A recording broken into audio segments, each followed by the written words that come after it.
Hello বন্ধুরা, কেমন আছো? আশা করছি সবাই খুব ভালো আছো। আমরাও ভালো আছি। আজকে আমি আমার 1 ইয়ার বাচ্চার জন্য বানিয়েছিলাম গাজরের হালুয়া।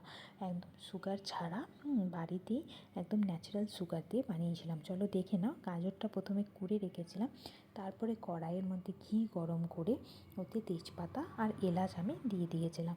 দেন তেজপাতা এলাচটা ভালোভাবে একটু নেড়ে চেড়ে নিয়েছিলাম, আর একটু গোল্ডেন হলেই আমি ওর মধ্যে কিন্তু এই কোড়া গাজরটা দিয়ে দিয়েছিলাম। দেন কোড়া গাজরটা দিয়ে ঘি দিয়ে ভালোভাবে কিন্তু আমি মিক্স করে নিলাম, যাতে গাজরটা ঘিয়ের সঙ্গে পুরোপুরিভাবে মিক্স হয়ে যায়। মিক্স হওয়ার পরে কিছুটা এরকম কালার এসেছিলো, প্রায় মাঝে কিছুটা মজে এসেছিলো, সেই জন্য এরকম কালার এসেছিলো। সো দেন আমি খেজুর আর কিশমিশ ভিজিয়ে রেখেছিলাম, যেহেতু আমার ছেলের এখন 2 ইয়ার্স হয়নি, চিনি খাওয়া অ্যালাউ নেই। সো সেই জন্য ন্যাচারাল সুগার দিয়ে কিন্তু বানিয়ে ফেলেছিলাম। দেন ওটাকে পেস্ট করে ফেললাম খেজুর কিশমিশকে, আর এদিকে দুধ গরম করতে দিয়েছিলাম। দেন দুধটাও ফুটে আসছিলো প্রায়। দেন দেখো, এই গাজরটা আমি ঢাকা দিয়ে রেখেছিলাম আর একটু কিছুক্ষণ মজার জন্য। তো এটা পুরোপুরিভাবেই কিন্তু সেদ্ধ হয়ে এসছে।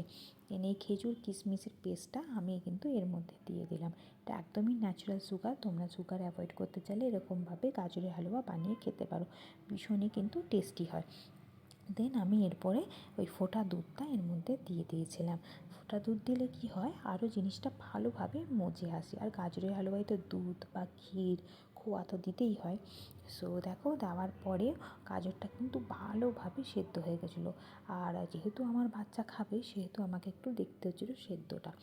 ওর তো দাঁত নেই, সেই জন্য ও যাতে ভালোভাবে খেতে পারে। এই দেখো, এরকমভাবে পরিবেশন করে দিয়েছিলাম।